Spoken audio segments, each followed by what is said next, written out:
Guys, it's your girl Sandra D, the main event, and welcome to my channel and to the community. Today we will not be talking about hair and we will not be talking about food. We are on the journey of speaking about the narcissist. Okay, so now today's video is going to be about why the narcissist leaves you dazed and confused and why they do it. Okay. So this is going to go in several different parts in regards to why they do this and the methods that they do so that they can will you back in. Okay, so as you guys know that when you're in that love bombing stage, okay, this is where they put you on this high pedestal. Okay, this is where you have your interview. Okay, because they're interviewing you and getting all the information that they can about you, the good, the bad, and the ugly. Okay, and during this interviewing phase, this is where they're jotting down everything in memory on how they're going to be able to run their game on you. Okay, so depending on where you are in this relationship when you're dealing with a narcissist, you know it comes in three phases. One is going to be the love bombing, which is the interviewing stage, where they have all these kind words and all these kind gestures, and where they're gifting you and giving you things, you know, as a way of willing you in. Okay, you know when I told you don't take candy from a stranger? Well, this is what they do to be able to bait you in order for you to cave in and not see them as a threat. Okay, your devouring stage is where they're not sure what they want to do with you just yet. So that's pretty much a timeout. But while you're in that devouring stage, what they're doing is shifting blame on you on why they're absent or why they ghost you. Okay. And while you're in timeout, it's also a phase where they know they're getting ready to leave the relationship.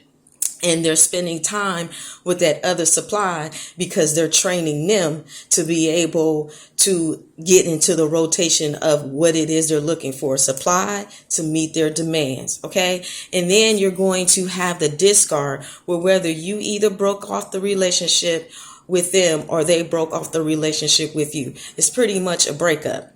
Now, depending on what's going on in each one of these scenarios is where you're going to learn different phases that you're going through with the narcissist, and they always repeat if you allow them to come back. But if you allow them to come back the second time, it gets worse and worse and worse and worse if you allow them to continue to keep coming in to manipulate you. Now, you're probably wondering, well, how do they do that? Okay, so in that time out stage, in the devouring stage, what they're working on at that point is whether or not they're deciding to keep you or not. So if they just put you on timeout and they're just spending time with the other supply, then what they're going to do is use a technique on you called breadcrumbing. Okay, so they leave you breadcrumbs to let you know they're still there, but they're not there in the present with you, spending time with you, because they're off with the other supply. So what they do is what is called a temperature check. You know, like before you get ready to feed your newborn baby and you can't give them a hot bottle because if they drink it, it's going to, you know, scorch them and it's going to hurt them and harm them. Okay, so what do? Before you stick that bottle in that baby's mouth, you're going to dab some on your inner palm of your wrist, right? And you're going to check the temperature to make sure that it's good for the baby to be able to receive it. Or let's say you taking you a nice hot bath, and before you get in it, you want to make sure it's not too hot. So you dip your toe in there to make sure that temperature is just right. Okay, so this is what the narcissist is doing when they use breadcrumbings. When you're on that timeout, but they're not showing you as much attention as they do. So what they're doing is a temperature check. Okay, and they're checking to see how they're going to be able to maneuver back in to take you off a timeout, to train you to give them that demand and supply that they're looking for. Okay, now when you're not in that stage and you broke off let's say you broke off the relationship or they broke up with you. Okay, you decide you ain't gonna have nothing to do with this joker, so you go no contact. Okay, so this is when that stalking begins. Okay, now before you get to that discard phase, what's going to wind up happening is they're going to do a whole magic trick, okay? And the magic trick is that they just flat out disappeared on you, leaving you wondering what is going on and what happened, okay? Now, this is intentionally and on purpose to get you in your brain, to keep them on your mind, okay? So what they're doing is having you think about what is going on, what just happened. Now, when they're doing this, they're not expecting for you to understand that you just got manipulated by them. What they're doing in this stage is they picked the fight with you. They did the smear campaign, and what they're doing is shifting blame on you. Okay, so what they're doing in this phase, when they sit over here and they disappear, like now you see me, now you don't.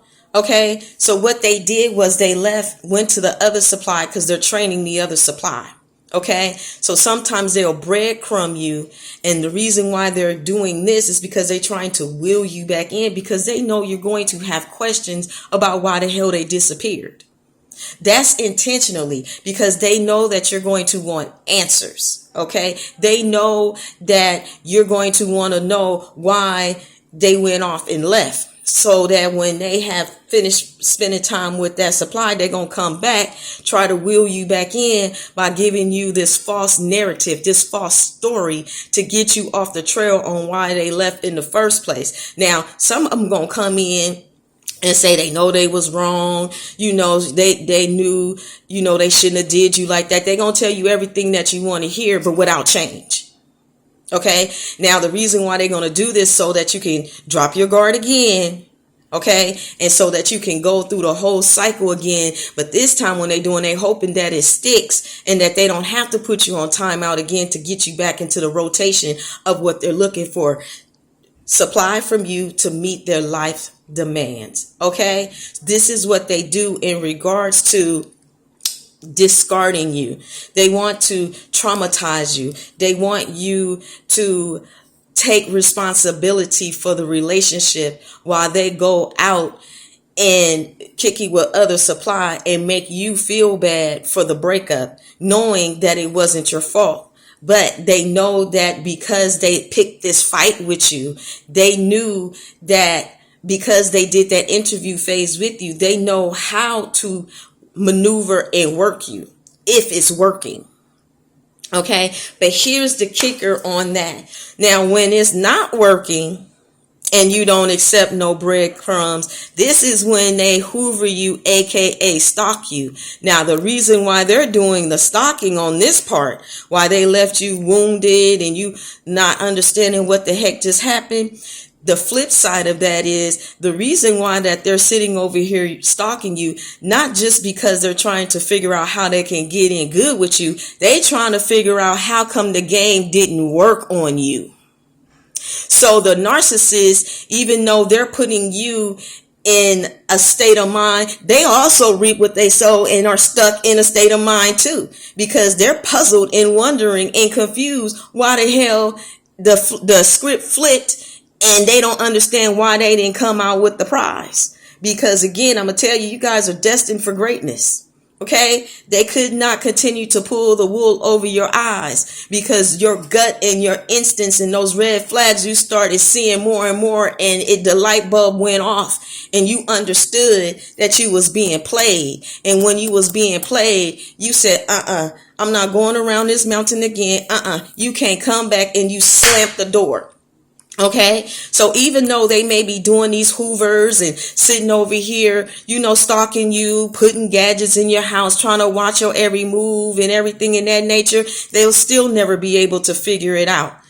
I don't care how many times they sit over here and try to come around. It's going to always be different, because once you understand what you have experienced, and you understand that this confirmation by the narcissist came in to let you know that you're destined for greatness. Okay. And you are healing, and you're understanding how things about yourself that you needed to recognize, that you needed to up your game, up your level, because you're going up to new levels and new heights. This is when you're going to recognize and understand, how to work your playbook against a narcissist playbook, because it's going to be totally different. And every time you throw out a game-changing play, it's going to never be the same. And a narcissist will never be able to figure that out. They just can't, because they believe in a system that is working for them. And the system that they do have, it does work. Because if it didn't work, we wouldn't be sitting over here having this conversation. It's just not going to work on everybody. And this is why I told you that narcissists run their business, their relationships like business. Okay. An investor know when it's time to cut ties and move on, because they're tired of having L's. They're tired of seeing no profit, being in the red. What they're looking for is for the game that they're playing, to be able to receive transactions from you, for them to be able to store up, because they have supply and demand. And as long as it's in the black, they're going to love that. But what they're not going to love is when they know that you're profitable, but you caught on to their game. So that's what's going to make them upset, and they have this narcissistic rage. But that ain't your fault that they throw on the temper tantrum in the fit, because at the end of the day, they were sitting over here conning you. They never told you who they was. They never revealed those things to you. Not until after the love bombing stage, to where they wanted to tell you that they had problems, and you started seeing it with your own eyes. Okay? So I just want you to understand that the narcissist will sit here and leave you dazed and confused, because it is their way of being able to come back so that they can answer those questions. But let me tell you, when somebody shows you who they are, believe them. You don't need them for closure, because at the end of the day, when that light bulb went off and you recognized that was a con artist, that was already your confirmation, and you knew it. And when you knew it, you locked in on it. You went clink, clink. Okay? So that's what it means when a narcissist tries to leave you dazed and confused. But then also the flip side of that too is that they are the ones that get stuck, because remember, they are stuck in the past. They don't know how to move forward. At least some of them. The ones, that's been doing this for a while, know the difference. They know when to hold it and when to fold it. They know to move on. Okay? But for the ones that stalking you, they trying to figure out why the hell they trick didn't work. All right, you guys, you're destined for greatness, and I'll see you in the next video.